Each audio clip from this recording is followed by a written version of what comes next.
Imaginem por um momento acordar num hospital com as mãos manchadas de sangue e descobrir que o homem que vocês juraram amar acabou de matar o próprio filho dentro do ventre da mãe. Imaginem sentir o cheiro de ferro no ar, a dor dilacerante no baixo ventre e a enfermeira sussurrando que não conseguiram salvar a criança. Bom dia, meus amores.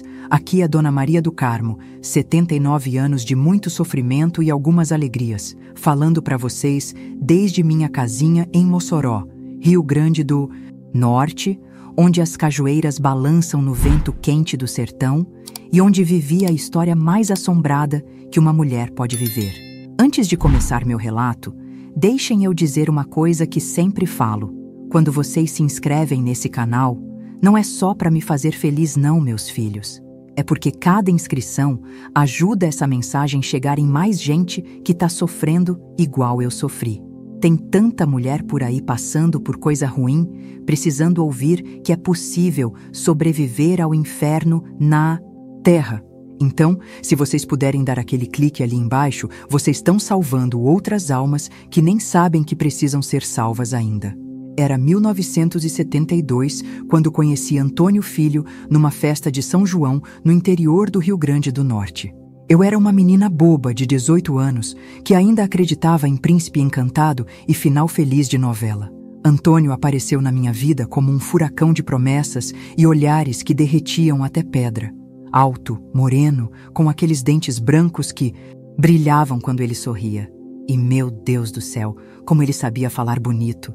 Dizia que eu era a mulher mais linda que já tinha visto, que meus olhos pareciam 2 estrelas no céu do sertão, que minha pele era macia como algodão da melhor qualidade. Naquele tempo, o namoro era coisa séria, gente. Meu pai, seu Joaquim, era vaqueiro de uma fazenda grande e homem de poucas palavras. Mas quando falava, todo mundo ouvia. Minha mãe, Dona Conceição, tinha morrido quando eu era pequena, deixando ele com 5 filhas para criar sozinho. Quando Antônio apareceu pedindo permissão para me namorar, meu pai ficou desconfiado na mesma hora. Esse rapaz tem olho de quem esconde coisa feia por trás, disse ele fumando seu cigarro de palha na varanda. Mulher que se envolve com um homem assim sempre acaba chorando lágrima de sangue. Mas quem escuta pai quando o coração tá batendo forte pelo primeiro amor? Insisti tanto que ele acabou permitindo, mas sempre de olho, sempre vigiando cada movimento. Antônio trabalhava numa loja de tecidos na cidade, ganhava bem para a época, se vestia com capricho e me tratava como se eu fosse feita de porcelana fina. Trazia flores do campo, fitas coloridas para o meu cabelo, chocolates caros que comprava na capital quando ia a negócios. Me prometia uma vida de rainha, uma casa grande com varanda de frente pro açude, filhos bonitos correndo pelo quintal. Depois de 8 meses de namoro, ele pediu minha mão em casamento. Lembro do meu pai sentado na sua cadeira de balanço, chapéu na cabeça mesmo sendo noite, ouvindo o pedido de Antônio com uma cara que misturava resignação e preocupação. "Você vai cuidar bem da minha filha?" perguntou meu pai, os olhos fixos nos dele. "Vou fazer dela a mulher mais feliz desse sertão, seu Joaquim." Palavra de cristão. E ali, naquele momento, o destino selou minha desgraça com um aperto de mãos entre 2 homens. O casamento foi simples, como tudo na nossa vida naquele tempo. Cerimônia na igreja matriz, festa no quintal de casa com sanfona, zabumba e muito forró. As comadres fizeram um bolo de 3 andares que ficou a coisa mais linda. E eu, de vestido branco que minhas irmãs costuraram com tanto amor, me sentia a mulher mais sortuda do mundo. Fomos morar numa casinha alugada na rua de trás da praça. 2 cômodos pequenos, mas que para mim eram um palácio, porque eu estava com o homem que amava, construindo o nosso futuro. As primeiras semanas foram como um sonho de tão perfeitas. Antônio saía cedo para o trabalho, voltava sempre com algum agrado, uma fruta diferente, um pedaço de rapadura, uma fita nova para o cabelo. As noites eram só nossas, descobrindo os mistérios daquele amor que na minha inocência de menina pensava que duraria para sempre. Foi assim, num desses momentos de paixão desenfreada, que engravidei. Não demorou nem 3 meses de casada, quando a menstruação atrasou e eu já desconfiei. Contei para minha irmã mais velha, Raimunda, que me levou numa parteira respeitada da região. "Essa barriga já tem vida, minha filha. confirmou Dona Socorro, depois de me examinar com suas mãos experientes que já tinham trazido metade das crianças da cidade ao mundo. Vai ser mãe antes do ano acabar. A alegria que senti naquele momento era tão grande que parecia que meu peito ia explodir de felicidade. Já imaginava como seria o rostinho do bebê, se ia puxar mais a mim ou ao pai, que nome a gente ia dar. Naquela noite, preparei uma janta especial para contar a novidade pro Antônio. Fiz galinha caipira com pirão da boa, a comida preferida dele. Arrumei a mesa com o que tinha de melhor em casa, até botei uma flor de mandacaru num copo como enfeite. Quando ele chegou, percebeu logo que tinha algo diferente. Que festa é essa, Maria do Carmo? Tamo comemorando alguma coisa que eu não sei? Tamo sim, respondi, mal contendo a felicidade. Vamos ser pais, Antônio. Tem um bebê crescendo aqui dentro. A reação dele naquela noite me pareceu tudo que uma mulher apaixonada poderia desejar. Os olhos brilharam como 2 estrelas, me abraçou com força, me rodou pela sala pequena, fazendo 1000 promessas em voz alta.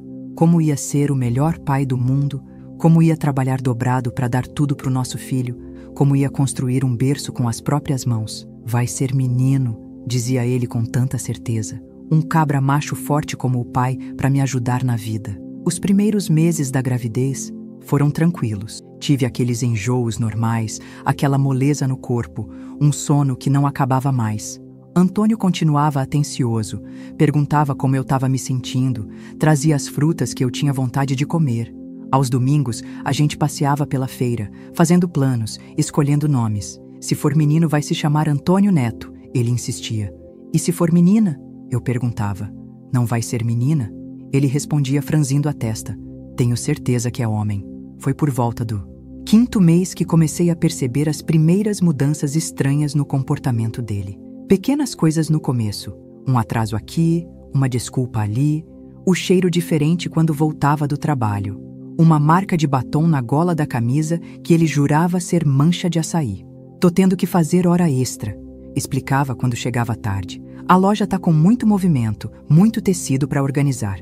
Eu acreditava, ou fingia acreditar, porque mulher grávida não quer enxergar traição batendo na porta. Quero que vocês sintam comigo, meus amores, como é descobrir que o homem que você ama, que carrega seu filho, tá construindo uma vida paralela com outra. É como se arrancassem um pedaço da sua alma e pisoteassem na sua frente. Dava pro básico, e aquela atenção, aquele carinho dos primeiros meses, evaporou como água no sol escaldante do sertão. Você tá diferente comigo, arrisquei dizer uma noite quando ele chegou quase de madrugada, cheirando a perfume barato e cachaça. Que bobagem, mulher. É a gravidez que tá te deixando desconfiada. Eu tô trabalhando dobrado para sustentar essa família que só aumenta. A barriga já estava bem grande então.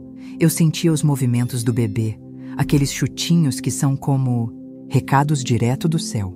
Mas também sentia algo mais pesado crescendo dentro de mim. A desconfiança, o medo, uma tristeza que não conseguia nomear. Comecei a ter problemas de saúde. A pressão subia de repente. Tinha dores de cabeça que não passavam com nada. Inchaços nos pés e nas mãos, que preocupavam Dona Socorro nas consultas mensais. Isso é pressão alta da gravidez, minha filha, explicou ela. Pode ser perigoso se não cuidar. Precisa descansar mais, evitar sal e, principalmente, evitar preocupação. Evitar preocupação. Como se fosse possível quando meu marido cada dia mais parecia um estranho na minha própria casa. Minha irmã Raimunda, que sempre foi a mais observadora da família, começou a me trazer alertas que eu não queria ouvir. Maria do Carmo, o povo tá comentando que viram Antônio com uma mulher lá pro lado do Mercado Central. Dizem que é uma que trabalha numa casa de família rica. Eu negava, defendia meu marido. Dizia que eram fofocas de gente. Invejosa da nossa felicidade, mas no fundo, bem no fundo do coração, sabia que havia verdade naqueles rumores. Foi quando completei 7 meses de gravidez que o pior aconteceu. Antônio não voltou para casa numa quinta-feira, nem na sexta, nem no fim de semana. Uma semana inteira sem notícias, sem um recado, sem nada. Eu, desesperada com a barriga já pesada, ia todo dia até a loja perguntar por ele. Ele pediu uns dias de folga, foi o que me disseram. Disse que tinha um parente, doente no interior. Parente doente que parente? Se toda a família dele morava ali mesmo em Mossoró? A mentira era tão mal contada que doía duas vezes. Uma pela desfaçatez, outra pela minha burrice de ter acreditado por tanto tempo. Foi meu pai quem me acolheu naquela semana terrível. Me levou de volta para casa onde cresci, me colocou na minha antiga cama, cuidou de mim como se eu fosse pequena ainda. Minhas irmãs se revezavam para me fazer companhia, tentando me distrair, me animar, me preparar para o que parecia inevitável. Você é forte, minha filha, dizia meu pai enquanto fumava seu cigarro de palha na varanda. Vai criar esse neto meu com ou sem esse cabra safado. E então, na manhã do 8º dia, Antônio apareceu na porta da casa do meu pai. Tava abatido, com olheiras fundas, barba por fazer, pedindo para falar comigo a sós. Meu pai relutou, mas acabou permitindo. Onde você estava? Perguntei assim que ficamos sozinhos no quintal dos fundos, entre as plantas, de mamão e as galinhas ciscando. Trabalhando, mulher. Precisei ir até Natal resolver uns negócios da loja. A mentira saía tão fácil da boca dele que quase acreditei. Quase. Mas algo havia mudado em mim naquela semana de abandono. Uma força que não sabia que tinha começou a se manifestar. Durante esses momentos mais difíceis da minha vida, quando a fé parecia ter sumido completamente, eu me agarrava na palavra de Deus que minha mãe me ensinou desde pequena. É impressionante como as Escrituras ganham significado especial quando a gente está passando pelo vale da sombra da morte. Tem uma edição linda da Bíblia que sempre me acompanha, que me ajudou a encontrar força nos versículos que falam sobre perseverança e esperança. Quem quiser saber qual é, o link está aí na descrição. Porque às vezes a gente precisa se agarrar em algo sagrado quando tudo está desmoronando. Não mente para mim, Antônio. Falei com uma firmeza que me surpreendeu. Sei que não foi a trabalho. A loja disse que você pediu folga. Ele hesitou. Passou a mão pelo cabelo desgrenhado, desviou o olhar. Finalmente soltou um suspiro pesado. Tá certo, fui resolver umas coisas minhas. Mas agora voltei e quero que você venha para casa. Não fica bem uma mulher casada na casa do pai. Voltei. Que escolha eu tinha? Tava no 8º mês de gravidez, sem trabalho, sem dinheiro próprio, numa época em que mulher separada era vista como fracassada. Mas nada voltou a ser como antes. Antônio agora mal disfarçava suas saídas, seus sumiços. O dinheiro do mês vinha cada vez mais curto e eu, com a barriga pesada e o coração mais pesado ainda, tentava manter a casa funcionando, preparar o enxoval do bebê com os poucos recursos que tinha, acreditar que quando a criança nascesse, o pai voltaria a ser o homem por quem me apaixonei. Foi no início do 9º mês que descobri toda a verdade. Não por ele, que jamais teria coragem de me contar, mas por Dona Josefa, uma vizinha que trabalhava como doméstica na casa onde a outra mulher servia. Minha filha, me disse ela uma tarde, com aquele olhar de pena que aprendi a odiar. Preciso te contar uma coisa porque não aguento mais ver você sofrendo sem saber.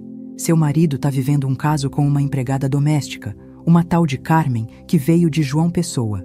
Todo mundo lá na casa sabe. Dizem até que ela está esperando também que ele prometeu largar você depois que seu bebê nascer. O mundo parou naquele instante. Mesmo já suspeitando, mesmo já sentindo no ar que algo estava muito errado, ouvir a verdade dita assim, clara e crua, foi como levar um tiro no peito. Lembro de ter sentido uma dor aguda na barriga, de ter me apoiado na parede para não cair, de ter visto pontos pretos dançando na minha frente. Mas não caí, não desmaiei, não gritei, nem chorei. Algo dentro de mim se fechou, como uma porta batendo com força durante uma tempestade. Agradeci a Dona Josefa pela coragem de me contar. Entrei em casa, sentei na cadeira de balanço e fiquei ali, em silêncio, acariciando minha barriga, pensando no que faria a seguir. Naquela mesma noite, quando Antônio chegou, milagrosamente cedo para os padrões das últimas semanas, encontrou a janta pronta na mesa, a casa arrumada e eu sentada na sala, como se nada tivesse acontecido. Não toquei no assunto, não joguei na cara dele o que sabia. Algo me dizia para esperar, para planejar, para proteger acima de tudo aquela vidinha que crescia dentro de mim. Nos dias que se seguiram, minha saúde piorou consideravelmente. A pressão subia a níveis alarmantes, tinha dores de cabeça que me deixavam de cama, inchaços que deformavam meus pés e mãos. Dona Socorro, vendo meu estado, falou a palavra que eu temia ouvir. É pré-eclâmpsia, minha filha. Muito perigoso para você e para o bebê. Vai precisar de repouso absoluto até o parto e talvez tenha que ir para o hospital em vez de ter em casa como planejamos. Hospital era luxo que eu não podia pagar. Antônio, quando soube do diagnóstico, apenas deu de ombros e disse que mulher é assim mesmo, fica doente à toa.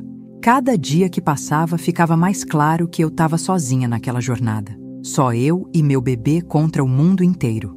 Que lidar com uma esposa doente, aproveitando a presença da minha família para sumir ainda mais. E assim, entre dores físicas e feridas na alma, cheguei ao 9º mês de gravidez, grande, pesada, inchada, mas com uma determinação que não sabia que possuía.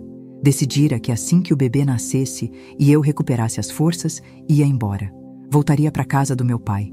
Recomeçaria a vida. Criaria meu filho longe daquele homem que havia se revelado tão diferente do que aparentava ser.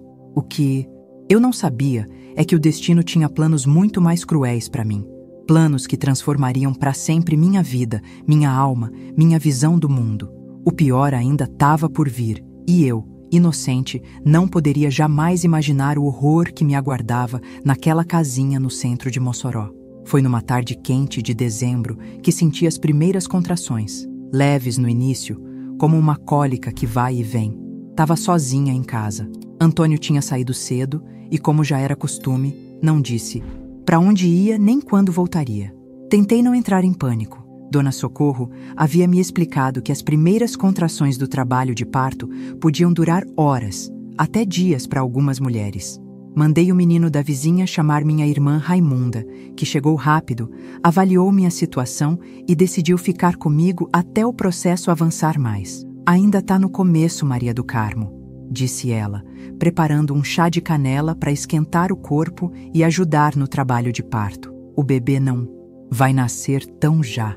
Vamos esperar mais um pouco antes de chamar a parteira. As horas foram passando, o sol começou a se pôr tingindo o céu do sertão com aquele alaranjado que só quem vive no Nordeste conhece. As contrações aumentaram de intensidade, mas ainda estavam espaçadas. Quando a noite caiu completamente, Antônio apareceu. Entrou cambaleando, cheirando a cachaça e perfume barato de mulher. Raimunda fechou a cara na hora, mas eu fiz sinal para ela não dizer nada. Não queria confusão, não naquele momento tão importante. O que essa mulher está fazendo aqui? Perguntou ele apontando para minha irmã. Tô em trabalho de parto, Antônio, respondi calmamente. O bebê vai nascer hoje ou amanhã? Ele pareceu genuinamente surpreso, como se tivesse esquecido completamente que eu estava prestes a dar à luz a qualquer momento. Ficou ali parado, olhando para minha barriga enorme, como se a visse pela primeira vez. Vou buscar mais água quente, disse Raimunda, saindo pro quintal onde ficava o poço, mas na verdade dando um tempo para nós dois conversarmos. Assim que ficamos sozinhos, Antônio se aproximou da cama onde eu estava deitada. Seu rosto tinha uma expressão que nunca tinha visto antes. Uma mistura de raiva e determinação que me causou um calafrio imediato. Então o moleque resolveu nascer hoje? Perguntou, a voz baixa e ameaçadora. Sim, respondi, sentindo uma contração mais forte me atravessar. Acho que até de manhã ele está aqui. Antônio sentou na beirada da cama e ficou me observando de um jeito que me fez encolher instintivamente. Seus olhos estavam diferentes, como se algo escuro tivesse tomado conta dele. Quando falou novamente, sua voz era apenas um sussurro que me gelou até os ossos. Sabe, Maria do Carmo, eu não queria esse filho. Nunca quis. Aquelas palavras me atingiram como um soco no estômago. Mesmo depois de todos os sinais, de toda a traição e abandono, ouvir aquilo dito tão claramente me destruiu por dentro. O que você está dizendo, Antônio? É seu filho. Não quero saber, respondeu ele friamente. Já tenho outros planos agora. Uma vida nova me esperando. Foi então que ele confessou tudo.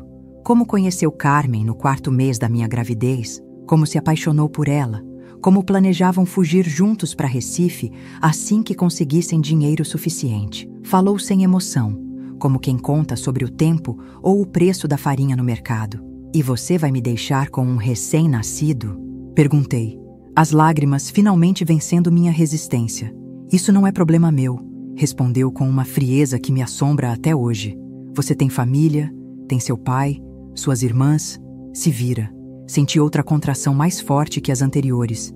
Gemi de dor, mas Antônio não se moveu para me ajudar. Apenas continuou ali, me encarando com aqueles olhos vazios de qualquer compaixão humana. Agora, a Carmen também está esperando um filho meu. Ele soltou como quem joga uma bomba e espera ver a explosão. 5 meses já. Um filho que eu quero com uma mulher que eu escolhi de verdade. A dor que senti naquele momento não era apenas física. Era uma dor na alma, uma ferida que parecia não ter fundo. Entre contrações cada vez mais intensas, tentei assimilar aquela revelação devastadora. Não apenas me traía, mas ia construir com outra a família que me prometeu. Então é por isso que você começou a me tratar assim? Porque arrumou outra mulher? Ele deu de ombros como se a resposta fosse óbvia demais para precisar ser dita. Nesse momento ouvi Raimunda voltando do quintal. Antônio se levantou rapidamente. Vou sair, anunciou. Tenho coisas para resolver. Sair? Mas sua mulher tá tendo um filho, protestou minha irmã incrédula. Isso é coisa de mulher. Vocês se viram. E saiu, batendo a porta com força que fez tremer as paredes frágeis da casinha. Raimunda veio correndo para o meu lado, me encontrando em prantos, tanto pela dor física das contrações, quanto pela dor emocional da rejeição absoluta. O que aquele desgraçado te disse? Perguntou, segurando minha mão. Entre soluços e gemidos de dor, contei tudo, sobre a outra mulher, sobre o outro filho que estava a caminho, sobre como ele planejava nos abandonar. Raimunda ouviu tudo em silêncio, o rosto endurecendo a cada palavra. Vou chamar o pai, decidiu ela. Você não pode ficar sozinha com esse homem hoje. Ele não tá normal. Mas eu, numa mistura de orgulho ferido e esperança, tola, pedi que não fizesse isso. Não, Raimunda. Essa é minha casa ainda. Meu marido ainda, por pior que seja. Quero ter meu filho aqui como planejei. Amanhã a gente resolve o resto. Relutante, ela concordou. Mandou o menino da vizinha buscar Dona Socorro e ficou comigo enquanto as contrações aumentavam. A noite avançou lenta como uma carroça no barro. Dona Socorro chegou, me examinou e confirmou que o parto estava progredindo bem, mas ainda demoraria algumas horas. Primeira barriga. Sempre é mais demorada, minha filha, explicou ela, preparando seus apetrechos. Mas tá tudo certo com o bebê. Tá na posição certa, só falta descer mais um pouquinho. Por volta da meia-noite, Raimunda precisou ir em casa ver os próprios filhos que tinha deixado com uma vizinha. Prometeu voltar em menos de 1 hora. Dona Socorro aproveitou para descansar um pouco na cadeira da sala, já que o parto parecia que só aconteceria pela manhã. Fiquei sozinha no quarto, balançando o corpo para aliviar as dores que vinham em ondas cada vez mais fortes. Foi quando ouvi a porta da frente abrir. Pensei que fosse Raimunda voltando, mas o passo pesado e o cheiro forte de cachaça me disseram que era Antônio. Ele entrou no quarto cambaleando mais do que antes, os olhos vermelhos, o cabelo desgrenhado. Ainda não pariu essa criança? Perguntou, a voz arrastada pela bebida. Medo. Vai dormir, Antônio. Você tá bêbado. Ele se aproximou da cama oscilando, e sua expressão era uma máscara de raiva e ressentimento que me causou terror instantâneo. Tentei chamar por Dona Socorro, mas minha voz saiu fraca demais para acordá-la na sala. Sabe o que eu pensei hoje? Disse ele sentando pesadamente na beirada da cama, fazendo o colchão afundar e me causar mais dor. Pensei que se esse moleque não nascer, eu não vou precisar pagar pensão nenhuma. Posso ir embora. Livre. Um alarme soou na minha cabeça. Havia algo na voz dele, no olhar, que ia além da bebedeira costumeira. Havia uma intenção sombria que me gelou o sangue. Antônio, sai daqui. Deixa eu descansar. A parteira tá na sala, minha irmã já tá voltando. Ele riu. Um riso sem humor que me arrepiou até a alma. A velha tá dormindo que nem uma pedra, e sua irmã vai demorar. Temos tempo. O que aconteceu nos minutos seguintes é difícil de contar, mesmo depois de tantos anos. Como Animal acuado, Antônio se transformou em algo que eu não reconhecia mais. Não era o homem por quem me apaixonei, não era nem mesmo o marido distante dos últimos meses. Era uma criatura dominada por um ódio que eu não compreendia, uma maldade que parecia vir das profundezas do inferno. Ele me agarrou com força, tapando minha boca para que eu não gritasse. Seu peso sobre minha barriga enorme me causou uma dor aguda imediata. Tentei lutar, mas entre as contrações e meu corpo debilitado, pela gravidez difícil, estava fraca demais para resistir. Se esse moleque nascer morto, ninguém vai poder me culpar, sussurrou no meu ouvido enquanto pressionava ainda mais forte minha barriga. Vão dizer que foi complicação do parto, acontece o tempo todo. O terror que senti naquele momento é indescritível. Não era apenas minha vida em perigo, mas a do meu filho inocente, que nem tinha visto o mundo ainda. Reuni toda a força que me restava e consegui morder a mão que cobria minha boca. Gritei o mais alto que pude. Antônio, enfurecido, me deu um tapa forte que fez minha visão escurecer. Senti um gosto metálico de sangue na boca. Ouvi passos apressados, Dona Socorro finalmente acordando com meu grito. Mas antes que ela chegasse ao quarto, Antônio desferiu um golpe na minha cabeça que me fez perder os sentidos. A escuridão me envolveu como um manto pesado. A última coisa que senti foi uma dor dilacerante na barriga e a sensação horrível de algo morno escorrendo entre minhas pernas. Depois nada. Não sei quanto tempo fiquei inconsciente. Quando voltei a mim, estava num ambiente diferente. Paredes brancas, cheiro de remédio, vozes distantes. Tentei me mexer, mas meu corpo parecia pesar toneladas. Tentei falar, mas minha garganta estava seca demais para produzir sons. Uma enfermeira notou que eu tinha acordado e se aproximou da cama. Calma, dona. A senhora está no hospital de Mossoró. Não force. Perdeu muito sangue. Hospital? Como tinha chegado ali? E meu bebê? Tentei perguntar, mas só consegui emitir um gemido fraco. A enfermeira pareceu entender minha angústia. Vou chamar o doutor. Ele vai explicar tudo. Os minutos que se seguiram foram os mais longos da minha vida. Fragmentos de memória voltavam como flashes dolorosos. Antônio bêbado, a agressão, a dor aguda, o sangue. Meu coração acelerou tanto que achei que ia explodir no peito. Finalmente um médico jovem entrou no quarto. Tinha olheiras profundas e uma expressão grave que me disse tudo antes mesmo que ele falasse. Senhora Maria do Carmo, começou ele, a voz controlada e profissional. A senhora sofreu um descolamento de placenta severo, provavelmente causado por trauma físico. Quando chegou aqui, estava com hemorragia intensa e pressão arterial quase indetectável. Fiz um esforço sobre-humano para formar as palavras que precisava dizer. Meu bebê? O médico baixou os olhos por um instante e aquele gesto simples confirmou meu pior pesadelo. Sinto muito. Não conseguimos salvar a criança. Era uma menina. O mundo desabou sobre mim naquele instante. Uma dor que não era física, embora meu corpo todo doesse, me atravessou como uma lança. Minha filha, minha menina que eu já amava com cada célula do meu ser, tinha partido sem que eu pudesse segurá-la nos braços, sem que pudesse ver seu rostinho, sem que pudesse dizer o quanto era amada. As lágrimas vieram queimando como ácido. Chorei até não ter mais forças, até que a exaustão me levou de volta à escuridão misericordiosa da inconsciência. Nas horas e dias que se seguiram, soube aos poucos o que tinha acontecido. Foi Raimunda quem me contou, sentada ao lado da minha cama de hospital, segurando minha mão com força, como se temesse que eu também escorregasse para longe como minha filha tinha feito. Quando ela voltou a casa naquela noite, encontrou Dona Socorro desesperada, tentando estancar o sangue que jorrava entre minhas pernas. Antônio tinha desaparecido. Um vizinho, ouvindo a confusão, ajudou a me carregar até uma carroça que me trouxe às pressas para o hospital. E Antônio? Perguntei, a voz ainda fraca. Sumiu, respondeu Raimunda, os olhos duros de ódio. Pegou as coisas dele e desapareceu. A polícia está procurando, mas até agora nada. Naquele momento, deitada naquela cama de hospital, mais morta do que viva, algo dentro de mim mudou para sempre. O amor que um dia senti por Antônio se transformou em algo escuro e venenoso, uma sede de justiça ou seria vingança que me consumia por dentro. Ele matou minha filha, sussurrei, as lágrimas secando em trilhas de sal no meu rosto. Matou nossa filha de propósito. Raimunda apertou minha mão com mais força. Sei disso, irmã. E ele vai pagar. Papai já foi na delegacia, contou tudo. Tão procurando ele na cidade toda. Mas Antônio tinha desaparecido como fumaça. Provavelmente fugiu com aquela Carmen, como já planejava fazer.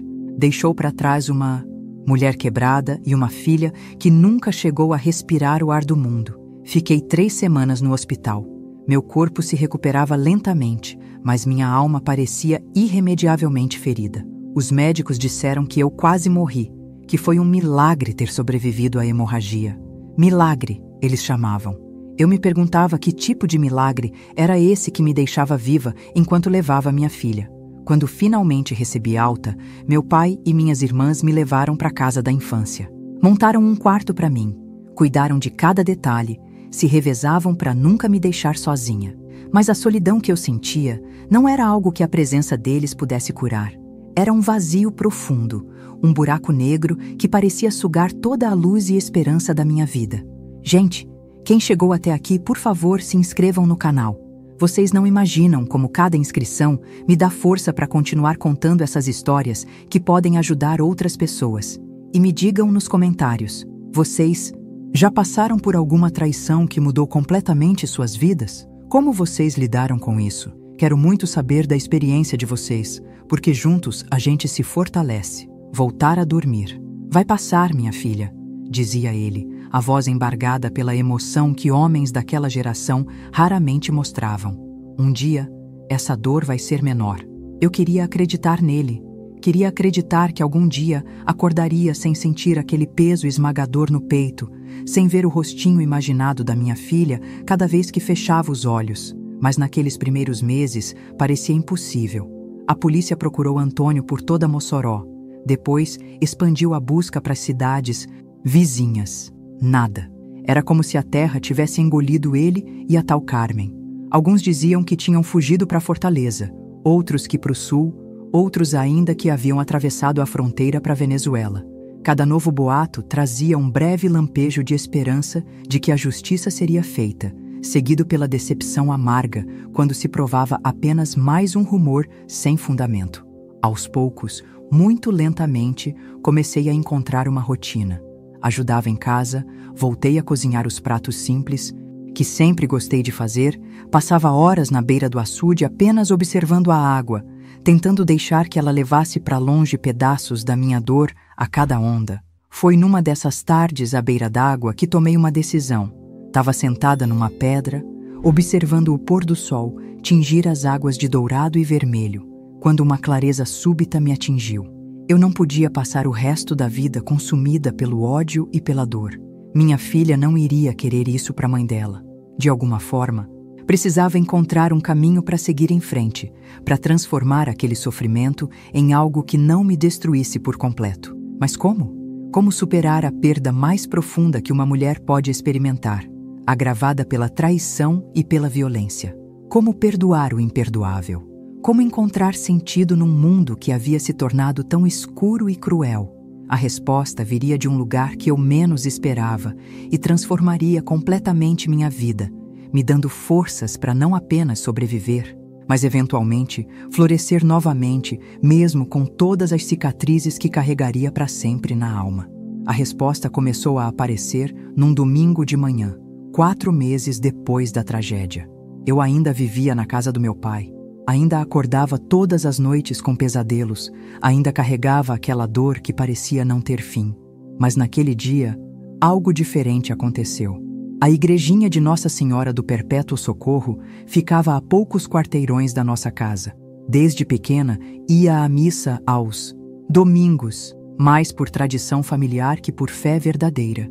Depois de perder minha filha, parei de ir. Não conseguia entender como Deus permitiria tamanha crueldade. Naquela manhã, porém, acordei com uma vontade inexplicável de ir à igreja. Não contei a ninguém, apenas me vesti em silêncio e saí antes que alguém pudesse me questionar. As ruas de Mossoró estavam quietas, o sol ainda começando a esquentar o dia. Caminhei devagar, sentindo o vento quente do sertão no rosto, ouvindo os passarinhos cantarem como se o mundo não tivesse sido despedaçado. A igreja estava quase vazia quando entrei. Apenas algumas senhoras idosas rezando o terço antes da missa, o sacristão arrumando os objetos no altar, uma menina colocando flores nos vasos laterais. Sentei no último banco, escondida nas sombras, sem saber exatamente por que tinha vindo ou o que esperava encontrar ali. A missa começou e eu apenas observava, distante, como se assistisse a uma cena de um filme que não me dizia respeito. O padre era novo na paróquia, jovem ainda, com sotaque que denunciava sua origem em Minas Gerais. Suas palavras flutuavam ao meu redor sem realmente me tocarem, até que ele começou a homilia. Hoje quero falar sobre a dor, disse ele, olhando diretamente para a congregação pequena. Não a dor física, que é passageira, mas aquela dor profunda da alma que parece não ter cura nem fim. Foi como se ele falasse diretamente comigo, como se pudesse ver através das minhas roupas escuras até a ferida aberta que eu carregava. Muitos de nós aqui conhecem essa dor, continuou. A dor da perda, a dor da traição, a dor de sonhos destruídos. E muitos se perguntam, onde está Deus nessa dor? Por que Ele permite que soframos assim? Senti lágrimas silenciosas começarem a escorrer pelo meu rosto. Eram as mesmas perguntas que eu fazia todas as noites, encarando o teto do meu quarto, sem nunca encontrar respostas. A verdade mais difícil de aceitar é que, às vezes, não há resposta, disse o padre, sua voz gentil, mas firme. Às vezes, a dor simplesmente existe como resultado das escolhas humanas, da imperfeição do mundo, da liberdade que nos foi dada para fazer o bem ou o mal. Ele fez uma pausa, olhando agora para um ponto acima de nossas cabeças, como se buscasse as palavras certas. Mas há uma verdade ainda maior. A dor não precisa nos definir para sempre. Ela nos marca, sim, nos transforma, certamente, mas não precisa ser o fim da nossa história. Algo naquelas palavras simples penetrou a armadura de amargura que eu havia construído ao meu redor. Não foi uma revelação súbita, nem uma cura milagrosa para o meu sofrimento. Foi apenas uma pequena fresta de luz numa sala que havia permanecido em total escuridão por meses. Quando a missa terminou, fiquei sentada enquanto todos saíam. Não queria encontrar vizinhos, responder perguntas, receber olhares de pena. Queria apenas ficar ali, na quietude da igreja vazia, tentando entender o que tinha mudado dentro de mim. O padre deve ter notado minha hesitação. Depois que todos saíram, ele se aproximou do banco onde eu estava, sem pressa, dando-me espaço para recusar sua presença se eu quisesse. Posso me sentar? Perguntou simplesmente. Assenti sem palavras. Não nos conhecemos ainda, disse ele. Sou Padre Francisco. Cheguei a Mossoró há apenas 3 meses. Eu sou Maria do Carmo, respondi, a voz rouca de tanto silêncio. Você parece estar carregando um peso muito grande, Maria do Carmo. Não sei se foi a gentileza na sua voz, se o fato dele ser um estranho sem ideias preconcebidas sobre mim, ou simplesmente porque estava na hora das palavras saírem. Mas comecei a falar. Contei tudo. Desde o namoro com Antônio até a noite terrível em que perdi minha filha. Falei da minha raiva, do meu desejo de vingança, do vazio que sentia, onde antes havia apenas amor e esperança.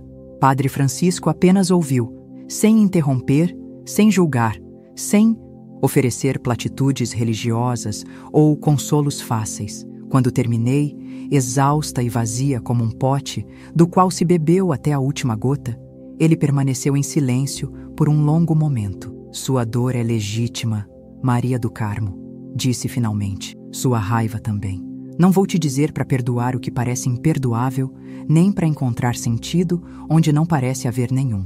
Sua honestidade me surpreendeu. Esperava os conselhos habituais sobre perdão e aceitação da vontade divina que tantas pessoas bem-intencionadas já haviam tentado me oferecer. O que vou te dizer é apenas isto. Você não está sozinha na sua dor. E talvez, apenas talvez, ao compartilhá-la, ela se torne um pouco mais leve de carregar. Foi assim que, sem planejamento ou intenção consciente, comecei a frequentar a igrejinha de Nossa Senhora do Perpétuo Socorro novamente.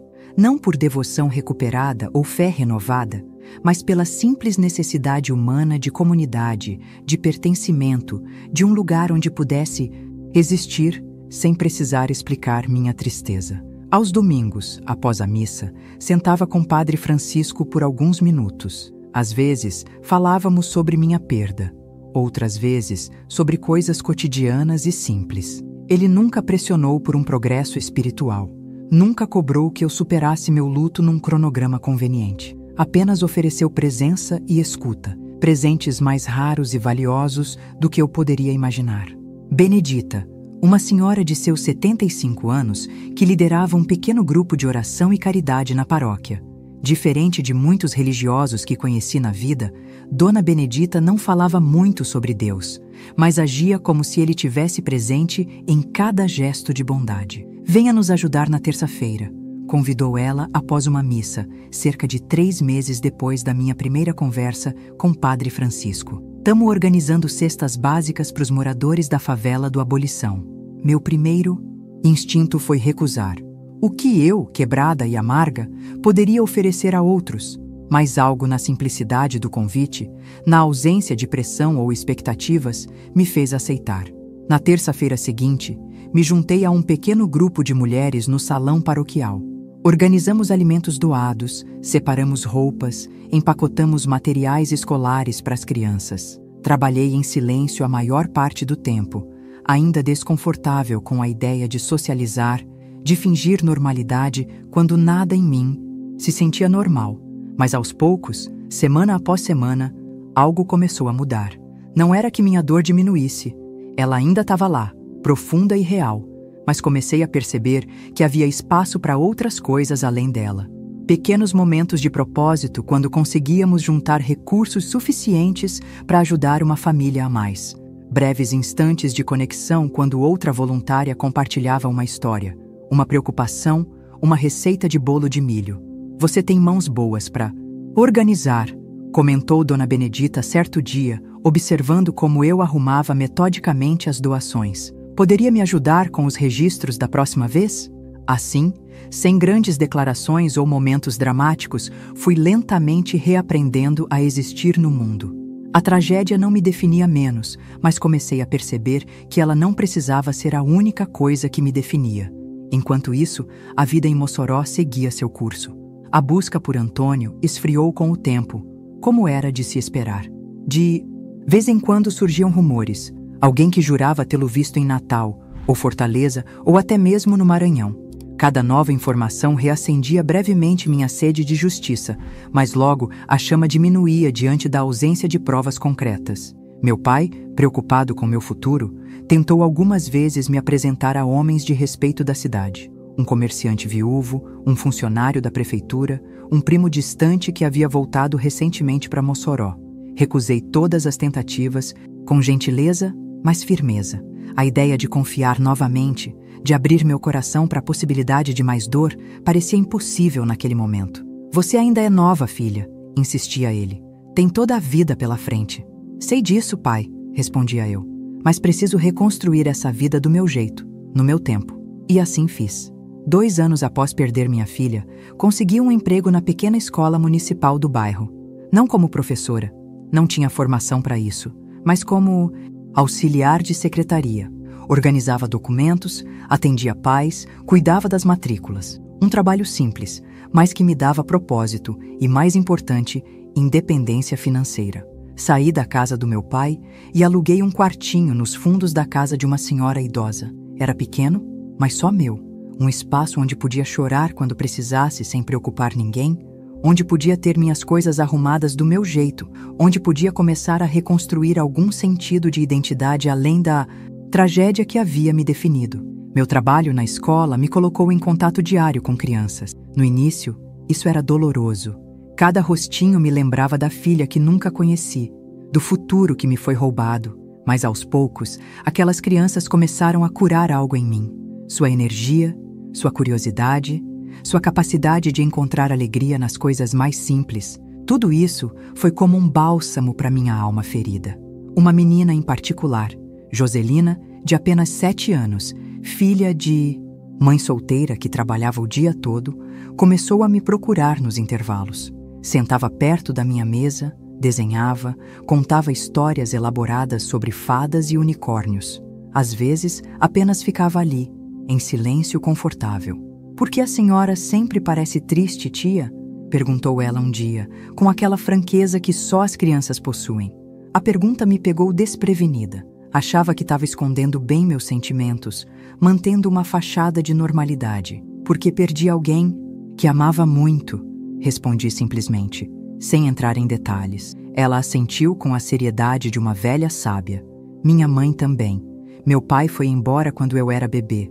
Ela chora às vezes quando acha que não tô vendo. Algo naquela observação inocente me atingiu profundamente. Eu não era a única a sofrer. Não era a única a carregar o peso do abandono, da perda, dos sonhos desfeitos. Em cada casa, em cada família, havia histórias de dor. Algumas talvez tão pesadas quanto a minha, outras diferentes, mas todas reais. Joselina se tornou uma presença constante no meu dia a dia. Comecei a ajudá-la com as lições depois da aula, esperando sua mãe chegar do trabalho. Logo outras crianças se juntaram a nós, filhos de pais que trabalhavam até tarde, que não tinham com quem ficar, que precisavam de um pouco mais de atenção do que a escola lotada podia oferecer durante o horário regular. Sem planejar, me vi criando um pequeno grupo de reforço escolar. A diretora, vendo o benefício para os meninos, ofereceu uma sala vazia no período da tarde. Os pais, gratos por terem onde deixar os filhos com segurança, começaram a contribuir com o que podiam. Uma dúzia de ovos, um peixe fresco, algumas frutas do quintal.